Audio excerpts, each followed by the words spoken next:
Hey guys, happy Monday. Thanks for joining us here.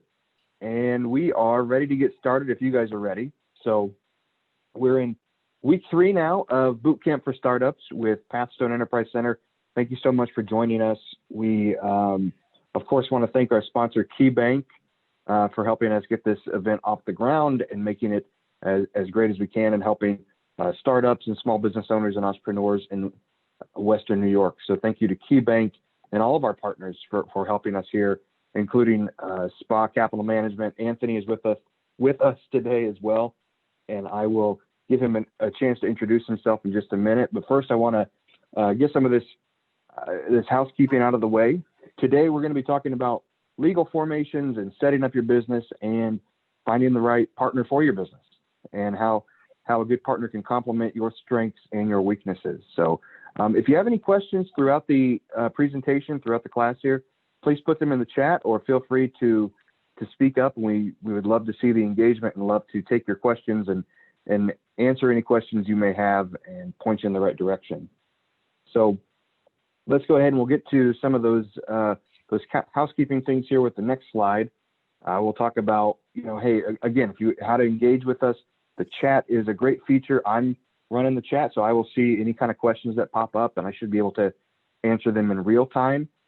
If I can't answer your question, I can ask one of my colleagues who are on the call with me today, including Anthony, Jahida, and Dion, who are all here. So Dion and Jahida, thank you so much for running kind of the production of this and running the back end and everything. So, and then Anthony is on with us as well.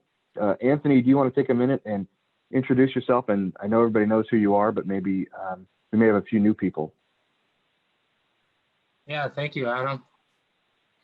Hey, everybody. Hope you can see me. I'm really excited. Thank you again for being here. It's a good opportunity to see you all. I'm excited to keep going. Startups are super exciting. Again, I'm Anthony Dixon, partnership investor and small business consultant with SPA Capital Management. SPA Capital Management is a holding company that invests in small businesses through a partnership model. So we definitely believe in that partnership. A lot of people think they can start it on their own, but you do need a team of people that will help you push your dream to fruition. So I'm excited. Thank you again to Pathstone for allowing me to work with you guys. Thank you to KeyBank for sponsoring us, and I'm excited. Let's go. Cool. Wonderful. Anthony, thank you so much for being a great partner on this. And for those of you who don't know, Anthony and I work behind the scenes to make sure the presentations are ready to go and that they are, because I'm pretty boring and Anthony knows how to get information across well. So he knows how to make those slides look, how to make the presentation reach you guys and reach people who are nowhere near as boring as I am. So, but we'll get into this here. I want to say a little bit about Pathstone. I don't know if I introduced myself. I know I just kind of start talking. My name is Adam Tidrow. I'm one of the business development officers here at Pathstone. I am an Indiana native, and I moved here in December. So I've been with Pathstone almost, I think it'll be 8 months at the end of this week. So I'm excited to be here, and I love working with startups and entrepreneurs and small business owners. So at Pathstone, we are a nonprofit community development financial institution. We're mission-based, and we provide small business loans and technical assistance to individuals in financially underserved communities. First, we can do loans to startups and existing businesses. On the startups, we usually stick closer to that $5,000. And then for existing businesses, we can go up to $250,000. I think our bread and butter, what we do best for small business owners is our free technical assistance. And when I say free, I mean free. There's no forms you have to fill out to make sure you qualify. We don't have to run you through some ringer and a bunch of tests to see if you meet certain criteria. No, free is free, and we can help with workshops like these, like the Bootcamp series. We do one-on-one assistance with industry experts, subject matter experts, and the consultants we have on contract with us who can help with everything from financial issues, accounting issues, and understanding marketing and strategy, and even things like when you're ready to sell your business and go on to the next to your next venture. We offer mentoring and coaching, and I am going to put a link in the chat box right now, because I know we had several people who were interested in mentorship during one of our previous sessions, and I want to make sure that everybody who is interested in mentoring fills out this form. If you've already filled this form out, which I sent out last week, don't fill it out again. I already have your information. But fill this form out that I just put in the chat if you would like to be paired with a mentor. With one of our business mentors, we will get you paired up, and everybody will be paired up by the end of the week if you can fill that form out today.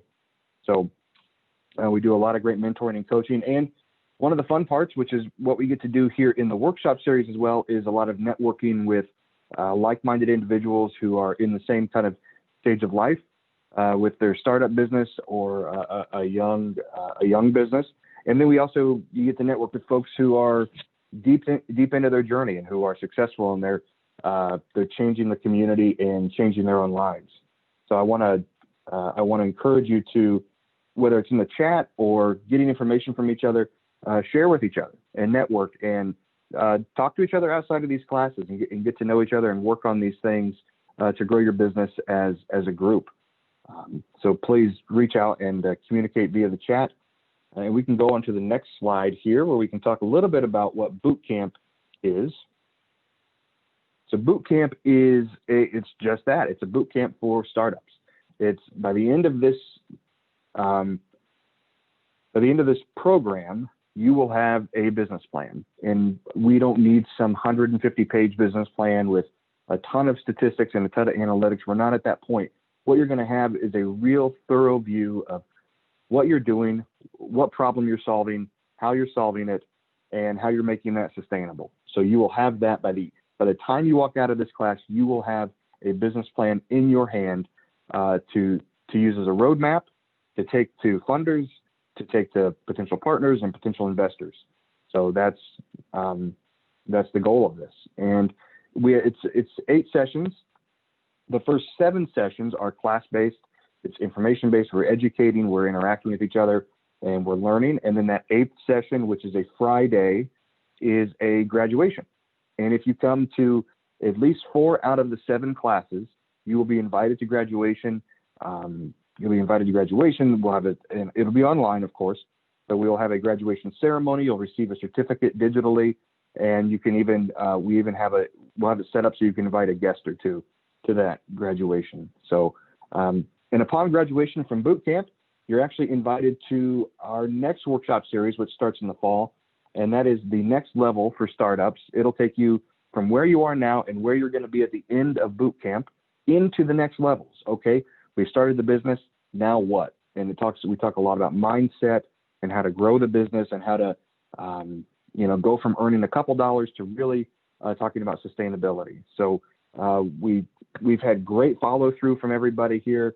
We're into week 3, so we're almost halfway through this. So you guys, I really appreciate you sticking with us, and I know you're learning a lot, and you're going to continue to learn more and more. So, and here in Bootcamp, you're going to learn how to build your idea, start your business, and then, like I said, write a real business plan. And those are our goals for you for Bootcamp. And if you have questions about anything that we talk about, whether it's from a past session or what we're talking about today, please put those in the chat, and we're excited to answer any questions you have. And now that you've heard about us and you know what we're doing, why we're all here together, I want you guys to tell me a little bit about you and why you're here. Tell us your name, your business name, and what your business or business idea is.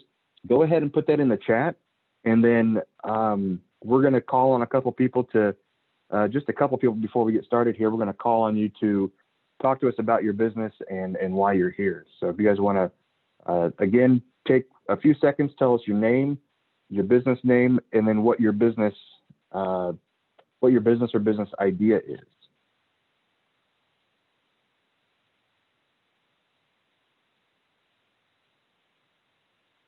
So how about Sydney Brown? Sydney, can you hear me? If you unmute yourself, can you tell the class a little bit about who you are and why you're here and what your business is?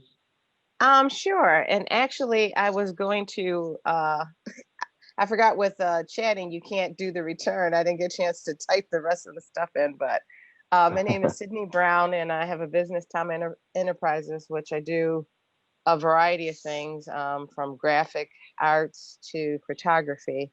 But I'm here more inclined just to get some information to help other businesses. I am the economic developer for Citizens Alliance, and I work with a lot of businesses along Jefferson, and wrote a grant which was part of the Better Buffalo Fund, and now we are waiting on release of funds for the East Side corridor project. So I'm just here to kind of refresh myself with some of the basics so that I can help my own business, which I kind of put on hold for helping others, but to help others along the way. Thank you. Wonderful. Sydney, thank you so much for joining us, and thank you for the work you do for our community here in Buffalo. You're welcome. How about Judy Natalie? Are you able to unmute and tell us a little bit about who you are and why you're here, Judy?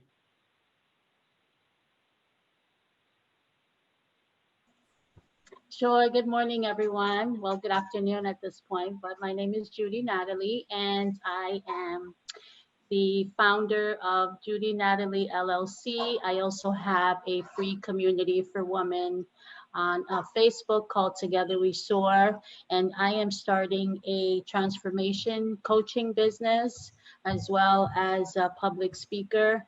And just my passion is to help others, especially women, just achieve their dreams and their goals and help them to realize their purpose here in life.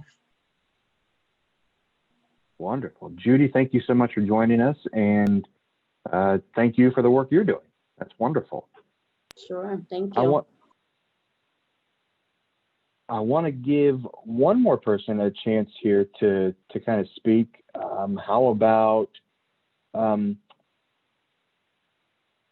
Broughton, our Mommy Village? Do you want to tell us a little bit about who you are and why you're here?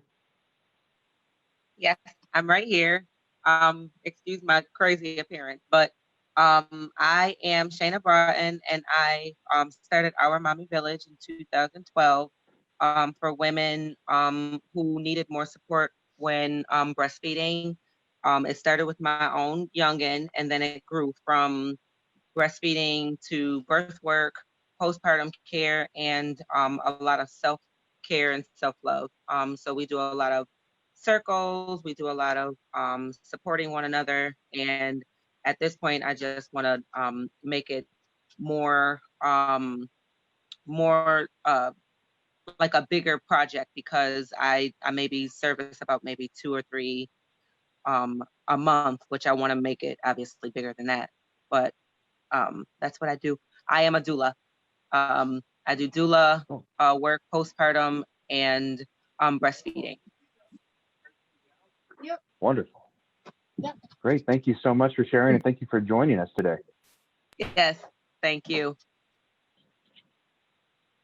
Well, everybody, thank you so much for sharing, and we're going to give a few more people a chance throughout the presentation here to share about who they are and why they're here. But I think that we are just about ready to get into the fun stuff. So if we want to, there we go. We are going to talk today about legal structures and how you should set yourself up as a business, and what questions you need to ask yourself as you go through this. Should I be a sole proprietorship? Should I be an LLC? And even, do I want to start a nonprofit? Do I want to do that? And we'll have some discussion about all this. So there are 5 types of legal structures I want to talk about today. And there's a lot of nuance between some of them, but I want to just kind of give you a basic overview. And we'll talk about the 2 that I think most everybody in this group, including myself, are going to fall into. And then we'll get into a couple others. But there are 5 legal structures: the sole proprietorship, the limited liability company, the S Corp, the C Corp, and the 501c3. And what these all do is, the reason there's a differentiation is a lot of it has to do with how you protect yourself, and then how profits are taxed, and also how you can pay yourself, whether it's through a salary or through an owner draw, and what kind of governance you have to have.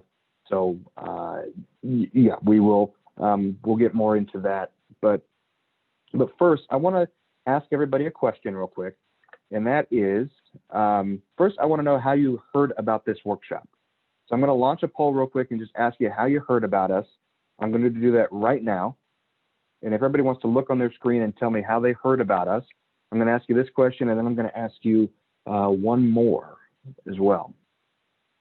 So there's a lot of folks who I think heard about us on Facebook. I know many folks hear about us through Duncan Kirkwood, and Duncan has done an incredible job at outreach for us. So thank you, Duncan. I don't know if Duncan's on the call today, but if he is, thank you. If he's not, I will make sure to continue to thank him for making sure we have a great turnout here. So seeing a lot of stuff in the chat here, people saying Duncan, Facebook, great. So, and somebody asked a question about the chat, and we can send out information from the chat in an email. So yes, don't fret. We will get you all the information you need. At the end of this, we package everything together, and we will send it out through email to everybody who registered, and you will get all the information that we talk about and any information that was shared in the chat today, as long as it was shared with the group. So, all right, looks like we had a lot of pretty spread out here: family, friends, Duncan, email, Facebook, and others like Eventbrite. So that's great. So let's talk about let me ask y'all another question. What stage of business are you in? And this will help me kind of tailor our presentation today to know where everybody is in their startup and their business ownership process. So what stage of business are you in? Take a look at your screen again there and answer that poll real quick. And we will continue. That'll give me more information and help me know who I'm talking to. Looks like a lot of folks who are in the idea phase. And so on my end, I get to watch this, and it's almost like a race. I get to see which one's going to win. It does look like we have a lot of folks who are in the idea phase and pre-startup, and then we actually have a fair amount of people who are deep into their business. I will show you all the results there. So a lot of people are, about half of us are in that idea phase. So that's great. Lamar, we will talk about EINs about halfway through the presentation. So thank you for bringing that up. That's great. Cool. Well, let's get into it. Let's go on to the next slide here and talk about why you need a legal structure, why you need something to say who you are and what your business is. So there's one of the biggest reasons, the reason that the government cares about, is taxes. They want to know how they're going to tax you. They want to know how they're going to get their income, their sales tax, any kind of corporate tax may be levied upon a company. So talk about taxes a lot. There's also banks and credit unions, and wherever you do your banking for your business will require some type of, they'll want to know what kind of business you are. Are you sole proprietorship? Are you an LLC, a nonprofit? What are you? And that'll help them because there are certain banking laws that they have to abide by, so they'll need certain types of paperwork for that. The biggest thing for you is you want to protect yourself. You want to protect your assets, your family's assets, and you want to make sure your business is protected. And what a formal legal structure does is it puts some type of veil of protection between you and the business. So we think a lot about liability. If somebody were to come onto your property let's say you own a store, and in Buffalo, apparently we get a little bit of snow every now and then. So if somebody were to come onto your property and slip and fall, if you have a legal structure and you're able to separate between yourself and the business, the liability will fall primarily and hopefully completely on the business, and your business insurance will kick in and cover that. But if there's no veil of protection, if it's just you, you open yourself up to liability for that, and you may be liable for medical bills and hospital bills and anything like that. So along with other types of liability that come with running a business. And we'll talk a little bit more about this week and next week as we talk about preparing your business for disaster and protecting your business. But another reason you need a legal structure is if you're going to have partners or investors. They want to know what kind of business they're getting into, and some legal structures provide for better relationships among partners and more equal relationships among partners and investors, and then some provide for different classes of investors and partners. So that's important to know as well. And then a big thing is governance. How do you run your business? How is your business run from kind of a corporate executive level? Is it, do the owners have total control? Are there owners? In a 501c3 and a nonprofit, you have to think there's a lot of people who get into those and don't realize that you have to have a board, and that the board of directors not only sets the direction, but they are essentially the boss of the organization. So governance is a big topic, and different legal structures provide for different types of governance. I want to launch one more poll here, and I want to ask you, do you have any type of, you know what, let's skip that one. It's got I've got a wrong piece of information in it. Don't worry, we will just continue. Sylvia Blackwell has her hand raised though. Sylvia, what's your question?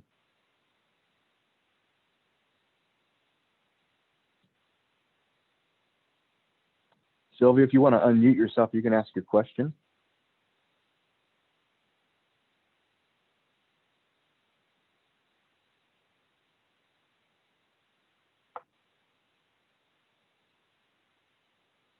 All right, Sylvia, if you want to put your question in the chat, I'll be happy to answer that as we go along here. But I'm not able to hear you, so we can go on to the next slide, because there is one thing I want to talk about before we get into this. A lot of people have questions about what a DBA is, and so a DBA means we're doing business as. Now, a DBA is not a legal structure. It is not a legal formation it's not a legal formation of an entity. What a DBA is essentially your industry name. It's your assumed name. Think of it almost as the name your business goes by. And you don't have to have a DBA. So I'll give you a real world example from my own life. I have a business. My LLC is who'syourpreneur.com. Guys, sorry guys, I canceled the poll. I did not put that other poll out, so sorry. But yeah, so a DBA is I have a LLC. It's Who's Your Preneur LLC, but I don't do business as Who's Your Preneur.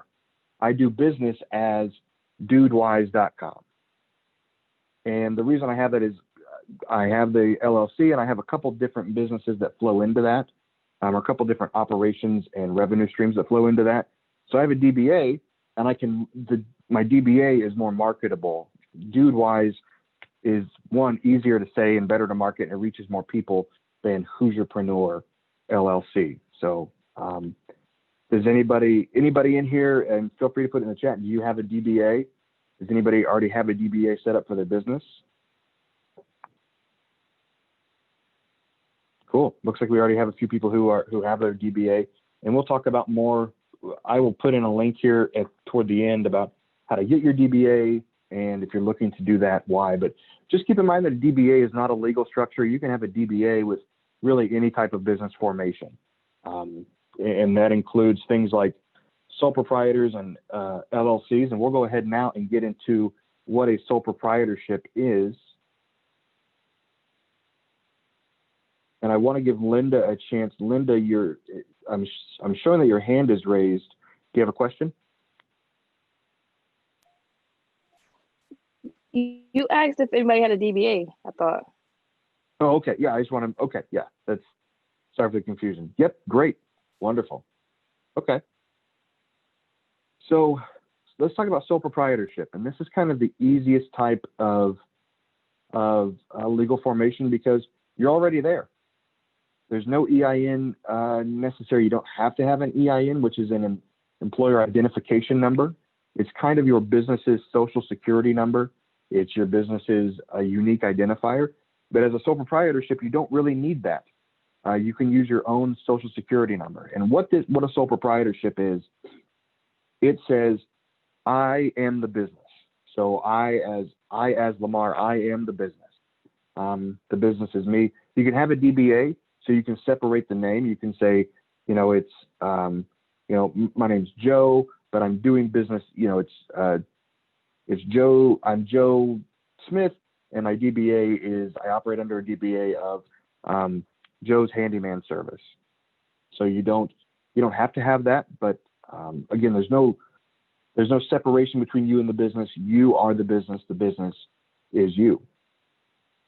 A few things people don't realize, that as a sole proprietor, you can still write off business expenses, and you don't have to pay taxes on those expenses, or you can write off the tax on those expenses. So the taxes are easy. They just flow through your regular tax return, your 1040, and being a sole prop, it's free. There's no real additional paperwork. Depending on the state, again, these are all state specific, but at least in New York, you don't have to have, there's not any real additional paperwork to fill out to be a sole proprietorship. Now, some of the cons of this, some negatives of being a sole proprietor, there's really no protection. There's no protection between you and the business. There's no, your property is the business's property. And when you're on other people's property, any liability, anything that you may do to damage somebody else's property is now you as an individual. It's your problem, not just the business's problem. So, and yeah, there's a question. Yeah, you can switch from a sole proprietorship to an LLC, and there's paperwork to do that. And we will talk a little bit more about that in the next slide here in a second. But another pullback of being a sole proprietorship is you're all alone. There's no partnership there. The word sole means, only you. So it's, you can't have a partnership there as a sole proprietor. It does make banking, insurance, and other financial matters a little more complicated, because there is this commingling of you as a person and you as a business. It can make those interesting, and some banks may have issues. They may say, we need to see some type of business paperwork to show that there's a legal entity. And then again, all income is taxed as personal income. So any type of income you make shows up on your tax return, and you are taxed on that. Again, you can write off those business expenses. And if you don't want to be a sole proprietorship, the next, maybe the easiest step is to be an LLC, which is our next slide. So an LLC, oh, yeah. Sorry to cut you off, Adam. I do see there's a question from Barb. She's saying, can you still apply to government assistance for small business as a sole proprietor? Barb, it depends on the program, and it depends on what you're looking for.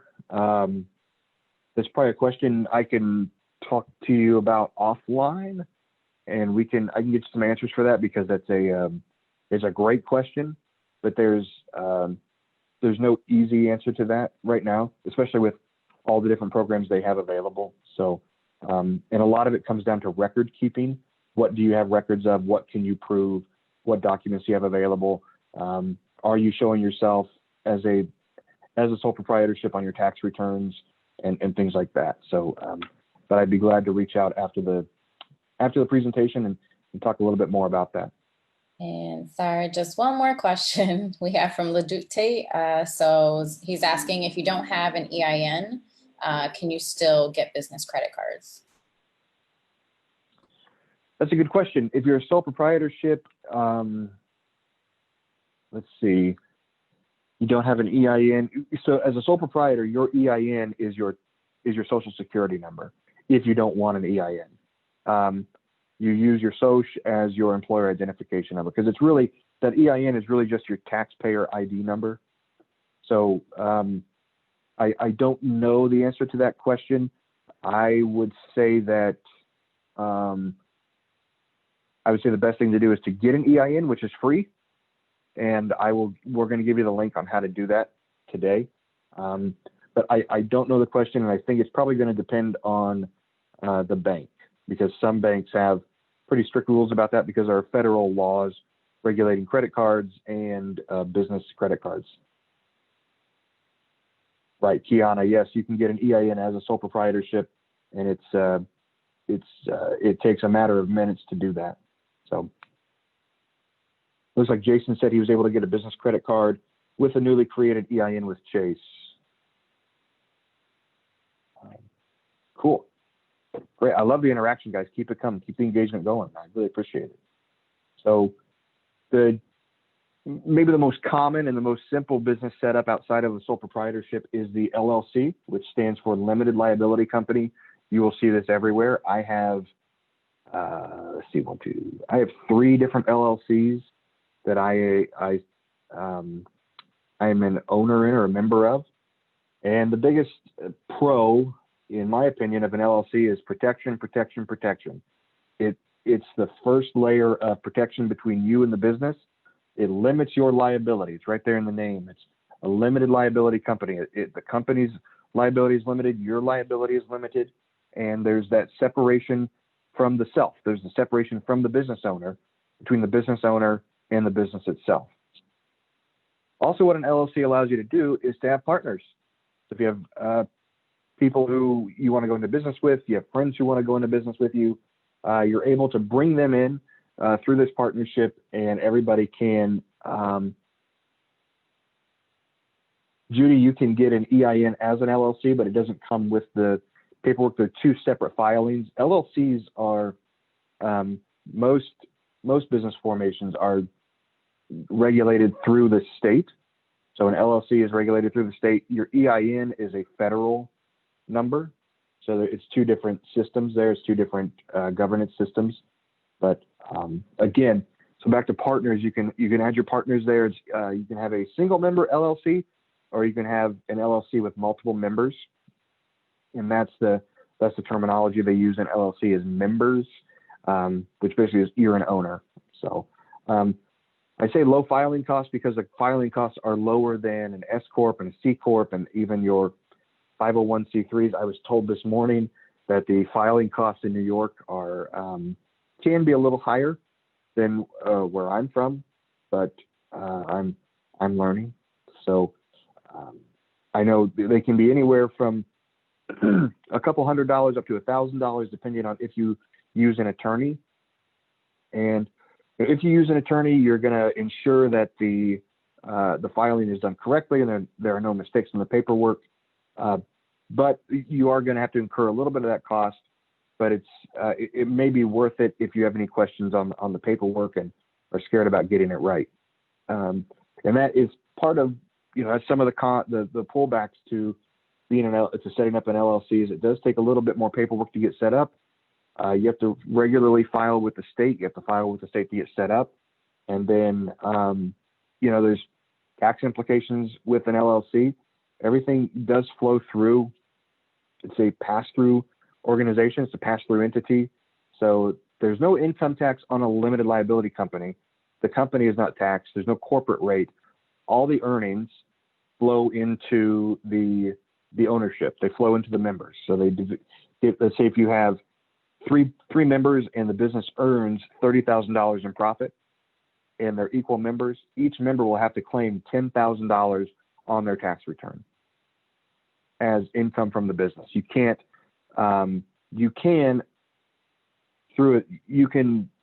put the profits back into the business, but you can't roll them over like you would, like you'd be able to in like a C Corp.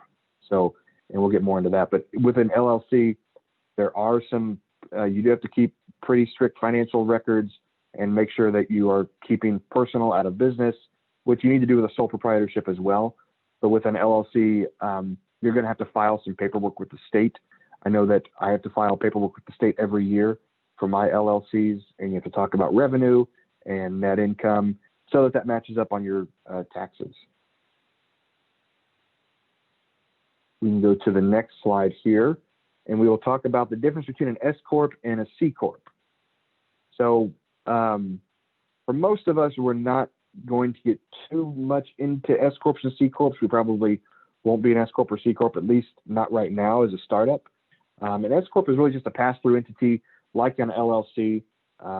Members and owners, the ownership pays the taxes. the company doesn't pay the taxes. And I know that's kind of a nuance, but the difference is if for a business, if again, let's say we have 3 partners, they're equal partners, the business earns $30,000. In a C Corp, which we'll talk about in a minute, there's a corporate tax rate, and the corporation will have to pay taxes on that profit, on that income. With a C Corp, the corporation doesn't hold any of that profit. It passes it through to the members, to the owners, and then each member again will claim $10,000 on their tax returns and pay income tax on that. One of the differences between an S Corp and a C Corp is that all shareholders of an S Corp have equal rights. There's only one class of stock. So you can't have, there's no preferred stock. There's nobody who has, everybody's vote and right is equal. In an S Corp, where in a C Corp, you can have, there can be some dilution of rights and votes, and it gets a little more murky. A lot of your big Fortune 500 companies are C Corps, and different shareholders have different rights in those. So, but in an S Corp, everybody is equal. And then so an S Corp can pay shareholders through distributions or through salaries. Now, with an LLC, somebody who's just an investor can't be paid a salary. So if we go back to an LLC, people who own an LLC, if they're an investor but they don't have an active role in the business, they cannot be a salary. They cannot be paid a salary. Whereas in an S Corp, if you're an investor, you can still be paid a salary, or you can take money through money out of the business through a distribution, through kind of a withdrawal on the capital.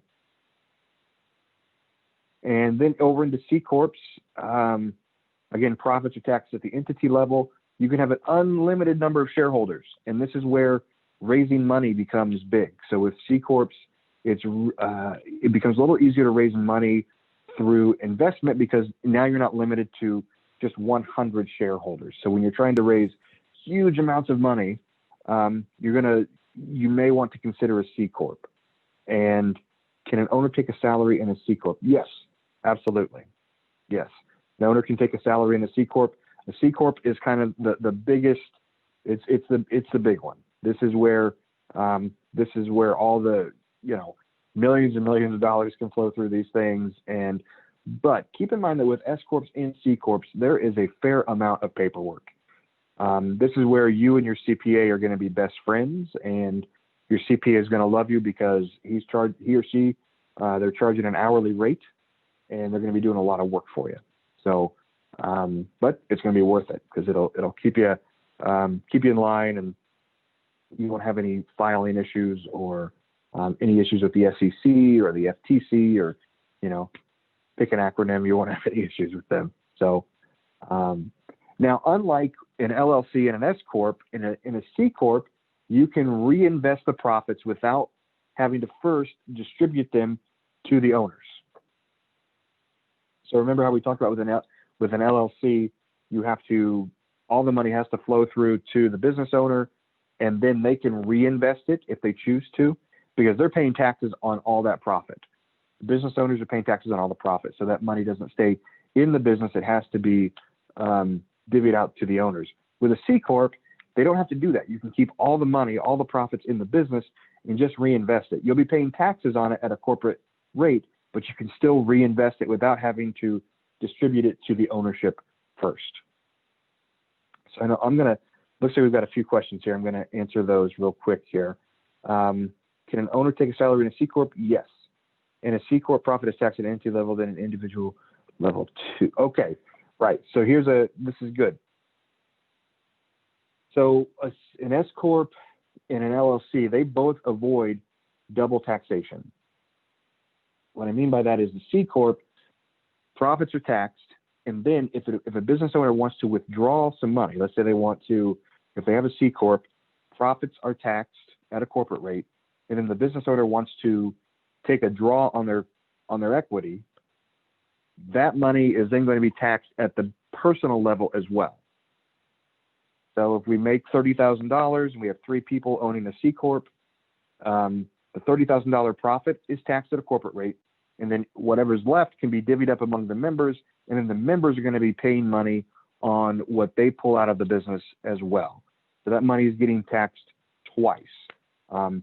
So C Corp really helps it pays for government programming, and it pays for, it's seller's taxes. But if you want to keep more of your money, maybe consider an S Corp or an LLC.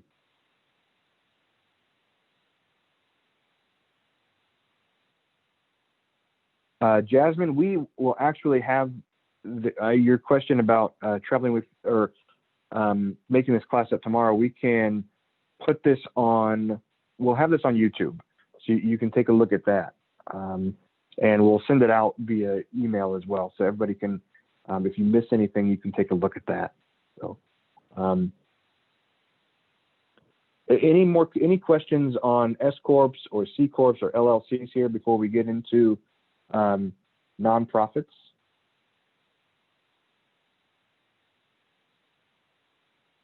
Imran, Imran, if you want to unmute yourself and give me a little more insight into what your question is, maybe I can help. Yeah, hi. I would like to ask, what about continued losses in the initial years? Like when you are starting a startup, like the first 2, 3, 4 years, you are in continuous loss because even if you are earning any money, but in gross profits, it gets into a loss because of marketing expenses. So how do you accommodate that in a C Corp? It's a really good question. I'm going to answer it the best way I can, and then I'm going to put a disclaimer here that I'm not a CPA and I'm not a tax expert. And we can get to the answer on that. Especially with S Corps or with C Corps here, I'm not a corporate tax guy, but anytime there's a loss, if your business is taking a loss, you're not going to be paying income tax, which is, there's as long as you're writing the correct expenses off, you're not going to be paying income tax on if you're at a loss. I'm going to stop my answer there because I don't know the rest of that. I don't know what the second clause of that is. So, but I will look into that. We can get you an answer on that because that's a good question. Yeah, Adam, this is Anthony. Yeah, I would definitely, for those kind of high picture, like really scenario, I would definitely encourage to talk to a CPA, accounting, or a lawyer, because that's a very technical answer. Yeah. So thank you for your question, Imran. And the week after next, we will actually have David, who's our one of our CPAs. He will be presenting on financial stuff, and there will definitely be time to ask questions like that. So we'll have a CPA here in-house to be able to answer those kind of questions. But great question. And guys, I know that this can get a little convoluted. There's a lot of nuance between these things, but what I want to say is a sole proprietor, it's just you. And you are exposed to 100% of the liability that your business would be exposed to, but there's no real additional filing fees. There's not a whole lot of paperwork you have to deal with just to keep the entity running. With an LLC, it's kind of the next stage. It puts a veil of protection between you and the business. So now there are two separate things. There's you and there's the business. Where with a sole proprietorship, you are the business legally. LLC, there's two different things. Business, you. And it protects you, and it also makes banking and insurance and financial matters easier. It allows you to then bring on a partner or two partners up to I think 100 partners if you want.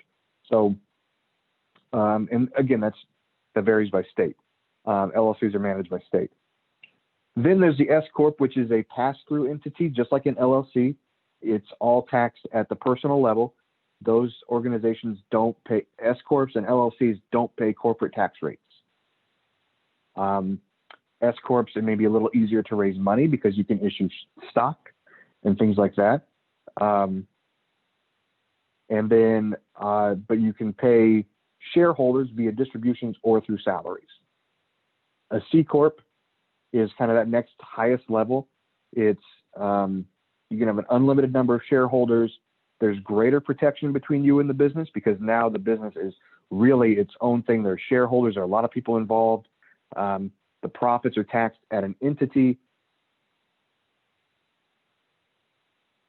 State taxes, again, that's going to vary by state. I don't know New York State's, Imran, I don't know New York State's taxes well enough for businesses yet. I'm learning, but again, that's going to be a question for, especially with Delaware, that's going to be another question for a CPA. So great question, but this is more, talking about how we form and what the differences are between the formations. And there are a lot of tax implications. So if there's a lot of revenue, this becomes even more important to know how you should incorporate, how you should set up an LLC, or if you should just stay as a sole prop. So we'll move on if there are no other questions about this. And I know this is, there's a lot of information here and there's a lot of nuance. So I want to make sure that you guys know that we will have a CPA here in a couple of weeks to kind of talk about some of this stuff. And I will, I'll work with him over the next week to answer the questions and maybe have a one-page fact sheet I can send out to you guys so you know the difference between really S Corp and C Corp tax stuff. But I can tell you that most of us are going to fall into the sole proprietorship and the LLC bucket. So the next slide, I know we have a lot of people who in here have talked about nonprofit organizations and wanting to start a nonprofit. And I want to give you kind of some rules about nonprofits. They are charitable organizations or focus on education and educational resources, cruelty prevention, public safety. They are religious in nature, or they focus on scientific ventures, so research labs, things like that. 501c3s, they're funded through grants. There's no revenue in most cases. There's no, you're not selling something. You're not selling services. You're not selling product. There's donations. There's gifts from endowments. There's an endowment set up. And yes, Jasmine, this is your area. Absolutely. So that's how they're funded. They're not funded through the sale of a product or service. A 501c3's sole purpose is to meet the public need. Now, I want to make a distinction here, or maybe show that there is no distinction, that meeting the public need is also the role of a for-profit business. And you can be a mission-based, community-oriented, passion-driven, for-profit business, as well as you can do that just as well as a for-profit business as you could with a 501c3. So just keep that in mind, and we'll talk more about whether, kind of the difference between 501c3s and for-profits here in just a minute. But as a 501c3, you typically have to avoid political involvement. You're allowed to do a little bit of lobbying on behalf of the organization to different state legislatures and federal regulators and federal lawmakers. But typically, you have to avoid political involvement. And as a 501c3, the funds and the operations of a 501c3 cannot benefit a single member of the organization. You can have a salary, but you cannot take a draw from, you cannot benefit from the profit of this organization. You cannot benefit from the money that's coming into this organization. It is fully outward. Everything has to go back out to the community you serve. And in the event that a 501c3 folds, typically you have to give the money to a like organization, to another 501c3 or to a charitable cause. So, and I know Dion and I talk a lot about this internally. So Dion, if you want to jump in here in a second as we go through this, I want to talk about, we talk a lot about 501c3s being mission-based, community-oriented, and focused on impact. Well, I think all of us get into business because we have a mission we want to serve, or we want to improve and help our community, or we want to make an impact. And you can do that as a for-profit business. Not only can you, but I think, in my opinion, you should. And that's kind of what the next slide will show us, is that, you know, you can be, for-profit businesses should be socially responsible. They should be socially conscious. They should strive to meet the needs of the market they are serving, whether that's their community or just their business market. Dion, I know that you have thoughts on that. Is there anything you'd like to add? Hi, Adam. Good afternoon, everyone. My name is Dion Jacques, and I am the board chair for a nonprofit organization called Inclusive Woods and Us. And obviously, I also work for a nonprofit organization. And I am so inspired by the number of people who are in this program, this Bootcamp for Startup series, who want to start a nonprofit because they see the problems that plague their community, whether you're in Buffalo or in Rochester or anywhere else, and you are thinking about ways to solve those issues. I would just like to encourage you, just as someone who's had quite a bit of experience in the nonprofit arena. We work for, Adam Jahida and I work for a nonprofit that's been around for over 50 years. And as I said, I'm the board chair of a nonprofit. It's a very young nonprofit. We're going into our second year. I want to suggest that sometimes a nonprofit is not necessarily the right way to think about solving what ails our communities. Just in Western New York alone, the nonprofit industry is a nearly $3 billion a year industry. Yet when you look around at Buffalo and you see all the problems that still exist, that still plague, say, the east side of Buffalo, you wonder what has been happening with that $3 billion each year, right? I would encourage you to think of how you can start a for-profit business, grow that, sustain that to the point where you can hire people in your community, create jobs, hire people, provide them with a living wage so that they can send their kids to the school of their choice, so that they can buy a house, so they can build wealth for themselves and their families, and then give back to their communities. I think, you know, my executive director, the founder and executive director of the nonprofit that I chair, her name is Lucia Nicholson, and I would love to have her on one of these calls just to spend like a half hour with you guys and just talk to you about the process by which she got to the stage where she finally got her 501c3, and then what it's been like for her since then. Lucian, her thing is, don't go to the person who caused the disease and say, cure me. Yeah. She's from Haiti. I'm from Jamaica, if you can't tell by my accent. She says, go to the bush and find your cure. We need to stop thinking about, they're just, when I first moved to Rochester, I've never lived any place like Rochester before. I've never been that close to such extreme poverty. And you think, well, you're from Jamaica. I am, but my family was a middle-class family. And my father was an entrepreneur. My father spent more than half his life in England being called boy for so many years. And he was determined when he moved back to Jamaica to start his family that he was never going to work for someone again. And he did that. He started a couple of businesses, and he was able to give his family, Irie, great. Good to have a fellow Jamaican on the call.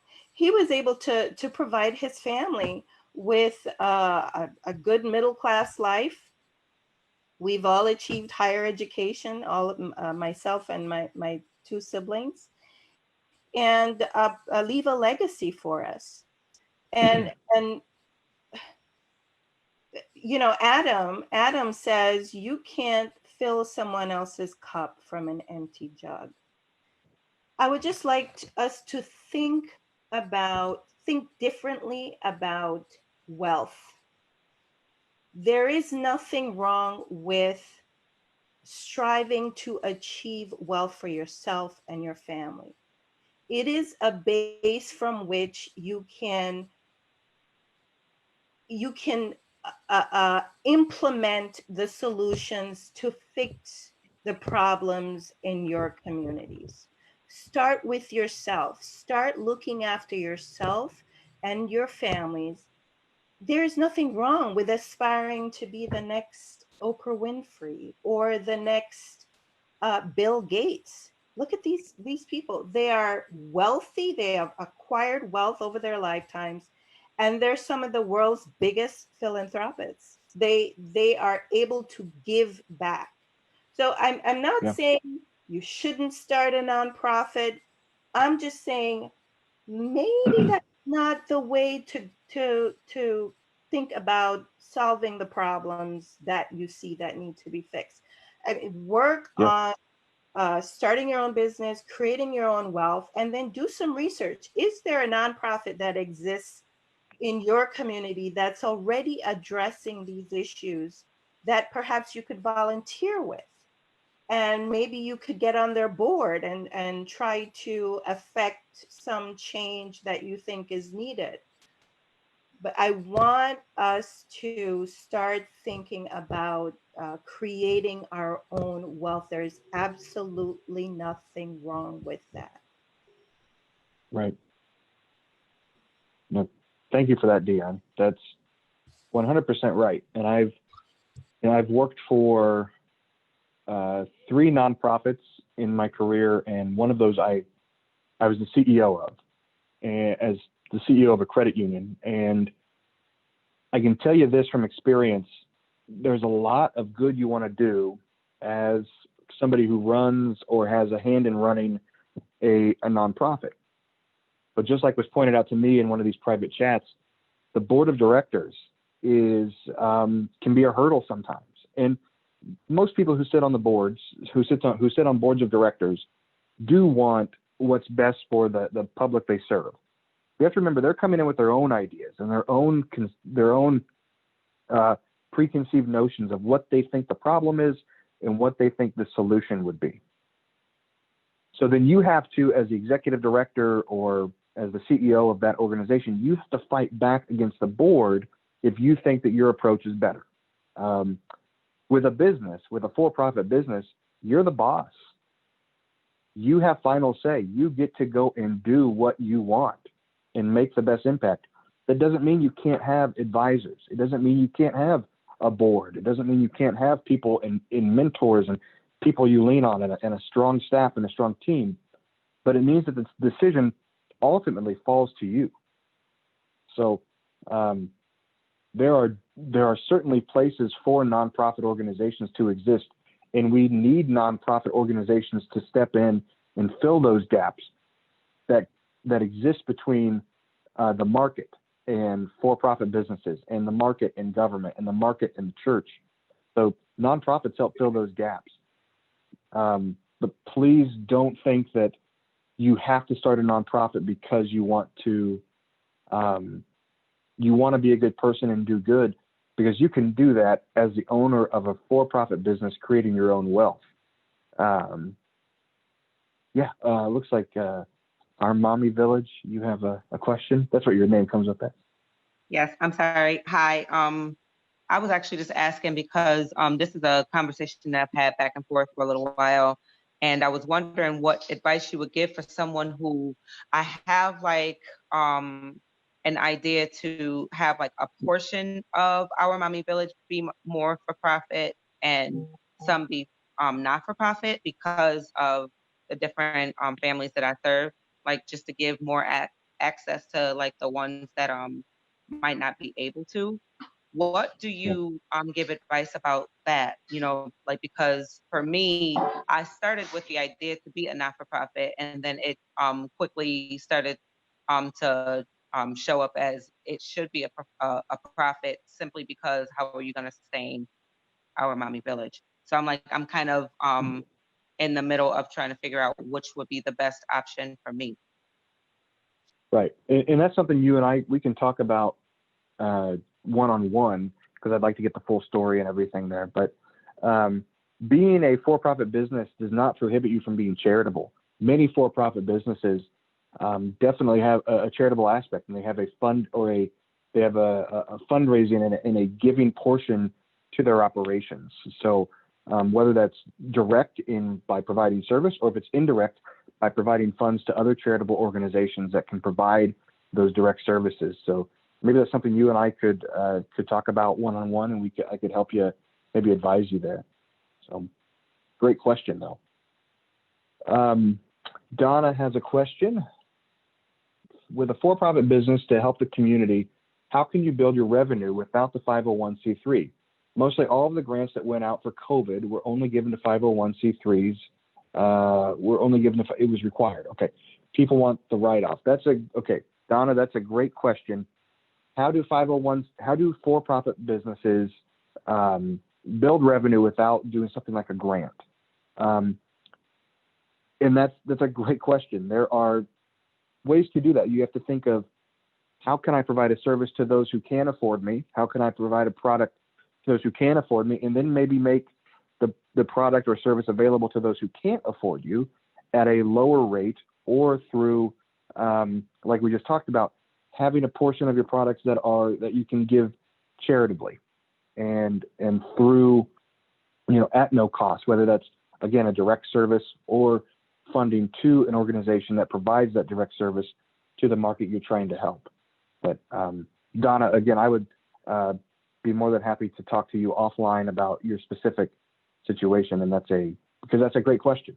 So, and to kind of wrap up the nonprofit portion here before we get into the partnership stuff, when you're doing a nonprofit, I would advise getting a strong CPA who knows about the nonprofit world, and who knows how to go through that process and file that paperwork and make sure that it's correct, and getting the board set up. And if anybody is seriously looking at that, let me know, and we can get you in touch with the best in the biz here in Western New York.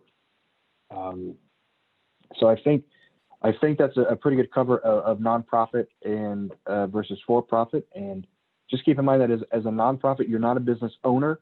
You step in and you're part of the board. You run the show, but any kind of quote unquote profit becomes an asset to the organization and rolls over. You don't get to take that out of the business like you would with a for-profit organization. Adam, this is Dion. Yep. Is anybody interested in us having a session just on nonprofits? We could invite someone from the Western New York Law Center, and I would love to invite an ED and founder of a nonprofit to, if you're interested, just put yes in the chat, and we'll arrange that to have a session just around nonprofits. Yeah, that's great. It looks like we have some real. I see that. Yeah. Thanks, guys. That is real interest there. Okay. Good. Okay, so we'll let you guys know when we're going to do that. Thank you, Dion. Well, so where do we start? That's always the next question. Where do we start? To file an LLC, we have the link here, and we will send all this out to you guys. We have the link here to file an LLC. We have the link to file a DBA in the state of New York. And we also have the link to file an EIN. And if anybody wants help with filing these things, please let us know in the chat, and we can get you in touch with folks from the Western New York Law Center, and they can help you file these. And they are willing and able to do that and make sure that all the T's are crossed and I's are dotted and all that. So we will send you these links and you can get on with forming your business and taking that next step. So, and with forming a business, one of the fun parts is finding the right partner. And anybody who owns a business or who has owned a business will tell you that having a business partner, that is the second most important marriage in your life. You are spending a crazy amount of time with that person or with those people. And so I wanted to highlight some of the three most famous partnerships I know of. There's Larry and Sergey from Google, Steve Jobs and Steve Wozniak from Apple. They're on the right. And then, of course, the classic Bert and Ernie. I'm not sure what business they start together, but they're partners just the same. So I have a couple different businesses, and in one of them, I have 3 business partners. And I've in the past, I've had partners in other businesses, and I'm going to talk to you a little bit from experience today. And I would expect that Anthony is going to jump in a little bit, and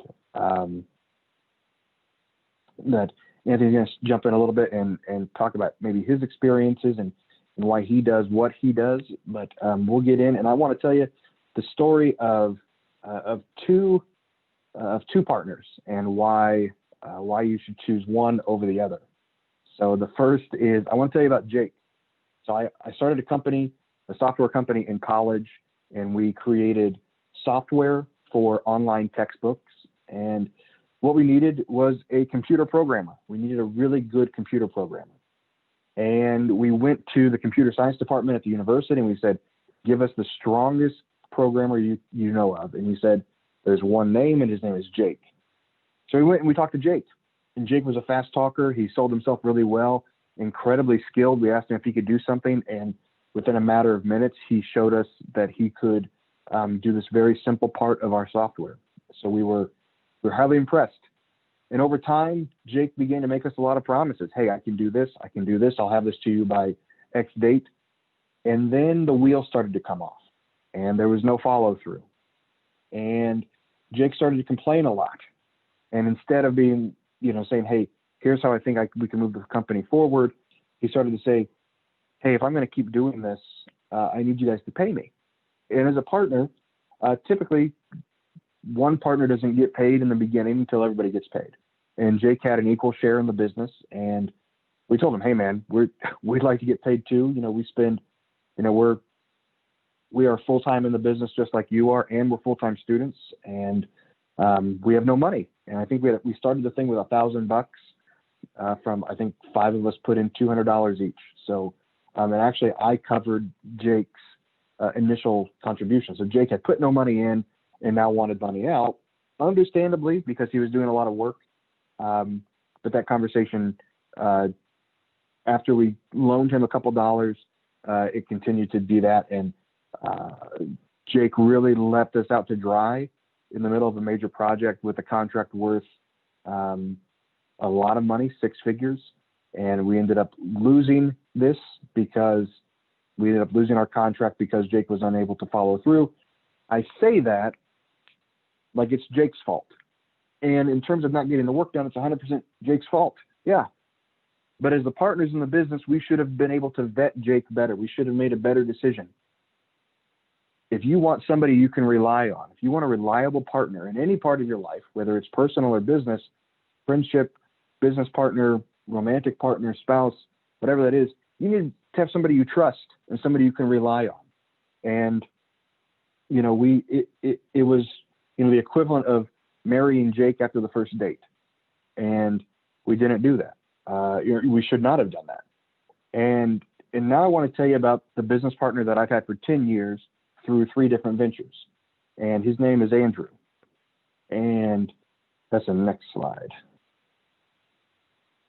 So Andrew, to quote Elvis Presley, there's a little less conversation and a little more action.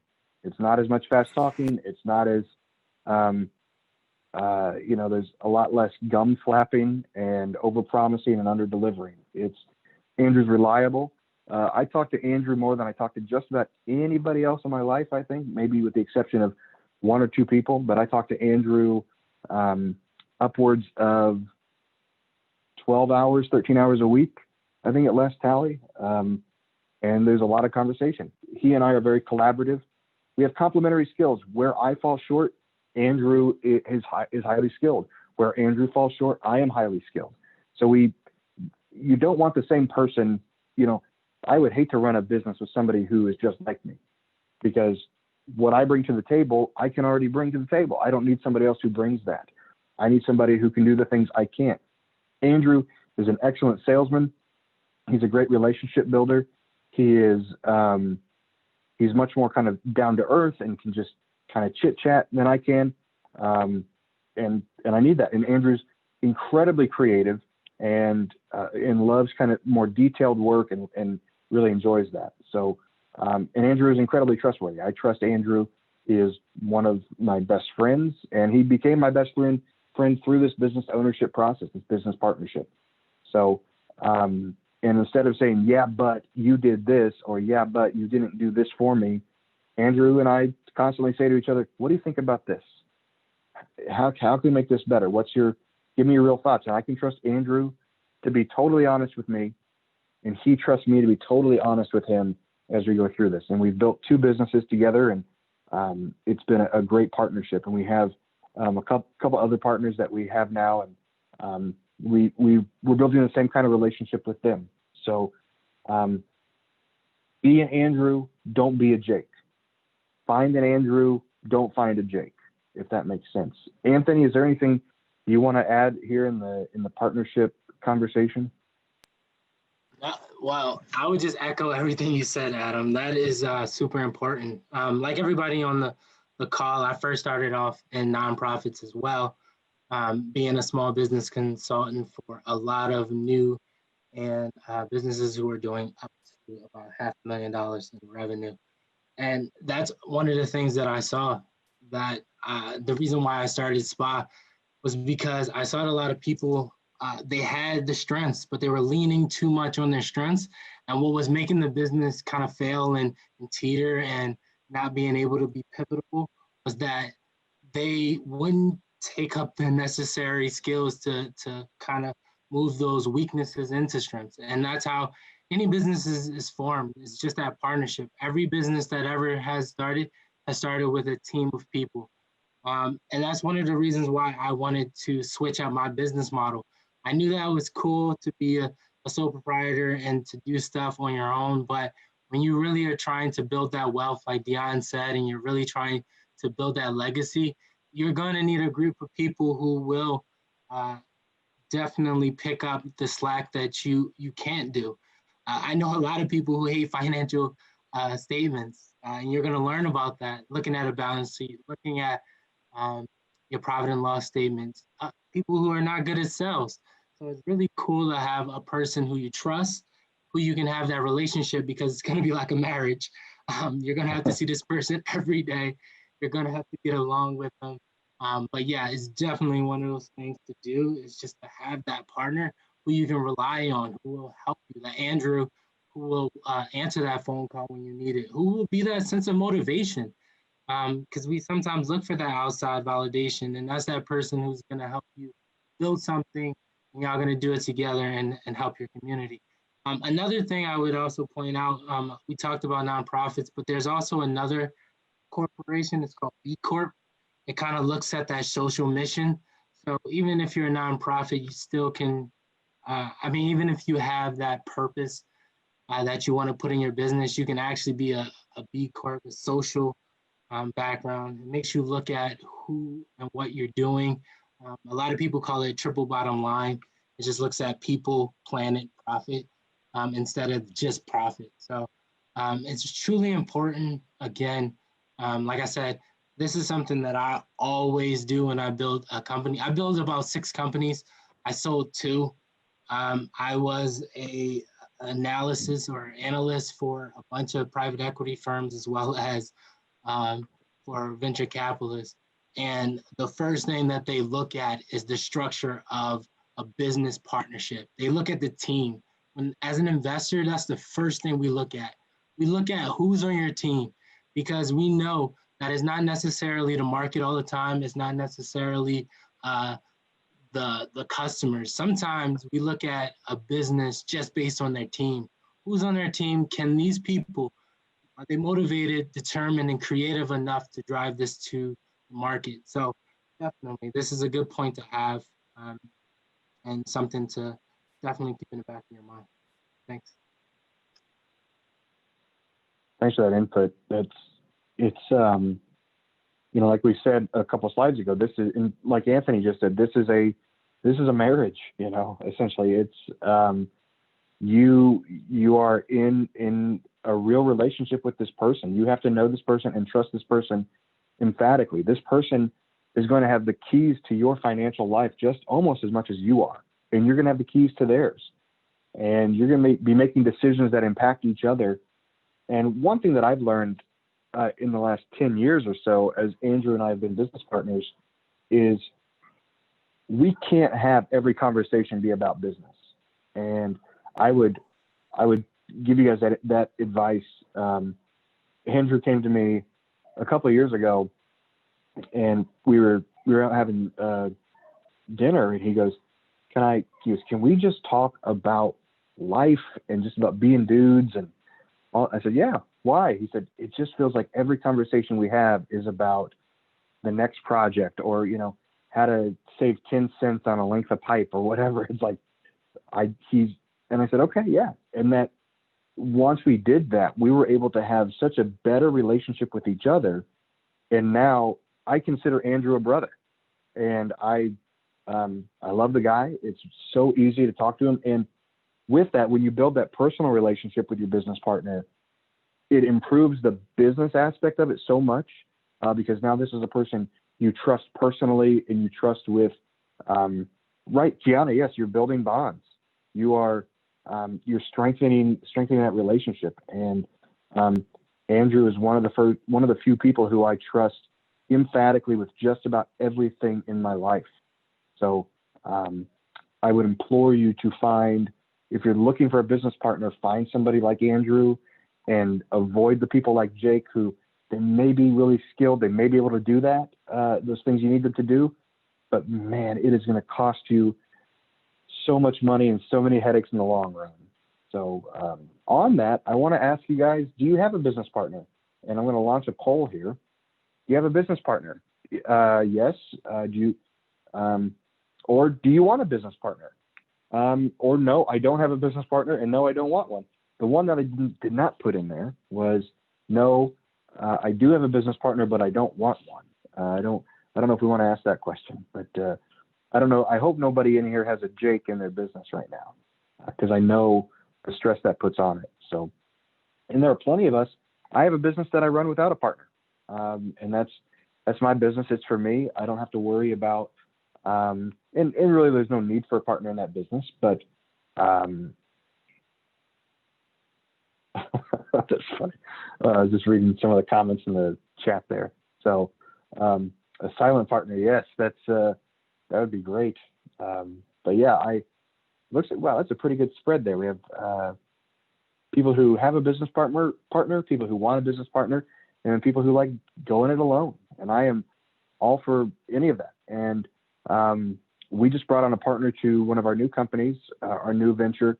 And part of the reason we brought him on is because he has a skill set we don't have, and we really want it, and we cannot pay him yet.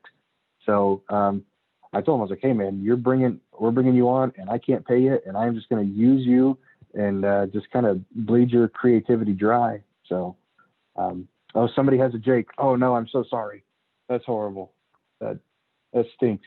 Have that honest conversation with, if you have a Jake in your business, or you had a Jake in your business, know that you can have those conversations. And those conversations are tough, but sometimes you just need a come to Jesus meeting, and those can totally change the dynamic of your business and of the relationship you have with that person.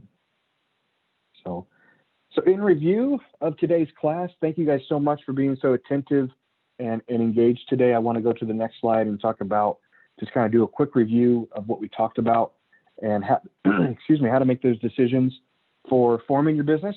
Think about protection. How are you going to protect yourself? Think about partners. Do you want somebody? Do you need somebody? And think about profits. How do you want to use the profits? Do you want the profits to be taxed? Do you want them to be taxed twice? Do you want a salary? How do you want to withdraw money from the company? So protection, partners, and profits. Next, mission and profit must coexist. Mission and profit must coexist. If there's one thing you guys take out of this whole class, out of this whole workshop, out of all sessions, this is what I'd hope you take. Mission and profit must coexist. You have to have a reason behind doing what you're doing. And whether it's a nonprofit or a for-profit, an LLC, 501c3, S Corp, C Corp, you've got to have a mission. You've got to have a reason why you're doing what you're doing.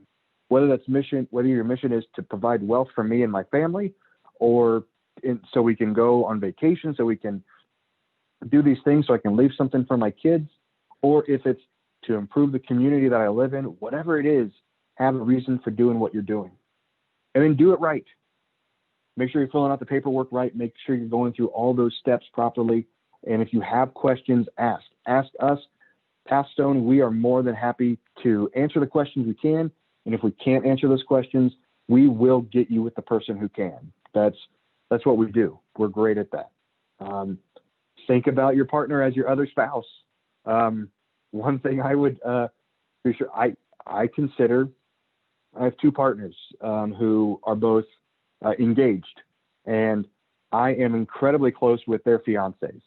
So not only are you going to consider your business partner your other spouse, their spouse is going to consider you their other spouse. So it's this very weird, interesting relationship. So make sure that you're cool with everybody in the mix. Yes, your business partner is your other spouse. Be an Andrew and find an Andrew. Don't be a Jake. Leave those Jakes behind. Let all the Jakes go and live on an island together and disappoint each other. So, and so thank you guys so much for coming out. One thing we want to do is remind you that lunch is on us today. So for those of you who are regulars to our workshops, you know that we have Manna and Taste of Siam here in Buffalo. And now we have Peppa Pot available in Rochester.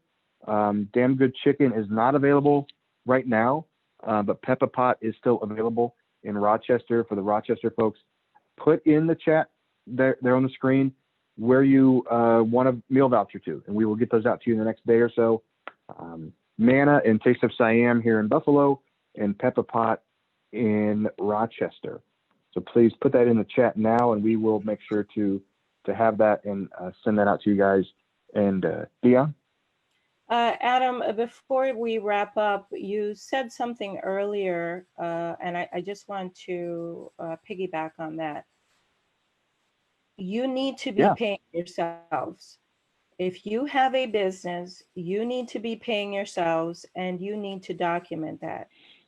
When you are ready to apply for funding for your business, whether to grow your business or purchase some inventory or new equipment or something, lenders are going to be looking at a couple of things. One, do you have skin in the game? Are you personally invested in your business? And two, are you paying yourself from that business? Whether it's $1,000 a month, whatever you can afford to be paying yourself, you should be paying yourself from your business, and you should carefully document that.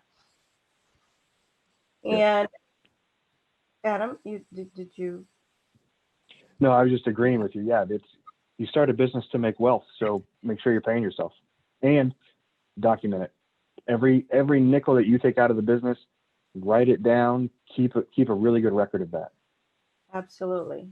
There are those of you on the call. I think, I don't remember if it was in workshop 1 or workshop 2. You had some questions about protection of intellectual property. This Friday, in our final small business forum for the summer, we will be having an intellectual property expert on the call to talk about what is intellectual property and how to protect it. What mechanisms are there for you to help you protect your ideas, your creativity, your brand, your innovations. So we encourage you, if you have not yet signed up for our Friday forum, to sign up for our Friday forum for this Friday, August 7th at 11 o'clock. I just plugged that link into the chat, so you could just click on that and go straight to Eventbrite and sign up. Yep. So we have our final Friday forum of the session, this session coming up Friday. Like Dion said, we're going to be talking about intellectual properties and how to protect your business against, how to protect your assets from people stealing your copyrights and trademarks, and what you hold as kind of maybe industry secrets or whatever that intellectual property is. And we will talk about how to protect that. We're going to have an attorney on to talk about that. And he's wonderful, and I'm excited for that. So please register for that. We're excited to have you guys at that. Anybody interested in our child care series, which starts this Saturday and runs through Saturdays in August. We will be talking about child care series and talking about starting up and running child care businesses, especially in the time of COVID. And so please check out that link. We will have that link sent to you and in the email. One thing I want to do again here real quick before I let you guys go. I know we're just a couple minutes over time, but I want to give you guys this. If you are looking for business mentorship, if you want an actual mentor, a one-on-one mentor to contact you and be in touch with you and help you start and run your business, I just put the link in the chat right now. Fill that out. Those go to me directly, and I will be able to partner you with the right business mentor this week, and you will be connected to them this week. So please put that in there, and we will keep everybody abreast of any kind of changes in that program. So please put that in there. If you don't fill that form out, I don't have the information I need to connect you with the right person. So I really need that in there. But I think that's it, guys. Thank you so much. We had a great turnout. We had everybody kind of stick around and talk and engage. That was wonderful. This is our third week, and I am so happy and so grateful to have such a phenomenal group who comes in and every week is locked in from minute one to the end. So thank you so much for doing that. Thank you so much for being with us. And if you guys have any questions in the meantime, between now and next week, feel free to reach out to us. You can find us on Facebook, Instagram, and Twitter. Check out our new website. We have a brand new website just launched today, and it is bizupbuffalo.com. I'm going to put that in the chat here. bizupbuffalo. Is it .com or .org, Jahida? Can you? I should know that. Yeah, .org. Sorry. Okay, cool. So yeah, bizupbuffalo.org, brand new website. It looks wonderful. Jahida has worked very hard on getting that to where it is. So YouTube, PowerPoint, everything's going to be emailed out to everybody on this call today. You'll have that in your inbox. You'll have all the information we talked about. And if you have any questions, if you want to see previous sessions, you can go to YouTube as well and find those. Outside of that, guys, thank you so much. Anthony, my man, thank you so much for being here and helping me through this and giving the people another voice to listen to. And Jahida and Dion, thank you for everything you do for us. And Jahida, thanks for driving. Dion, thanks for helping run the chat and answer people's questions and give some insight. You're welcome. Thanks, everyone. Have a good week. Thanks, guys.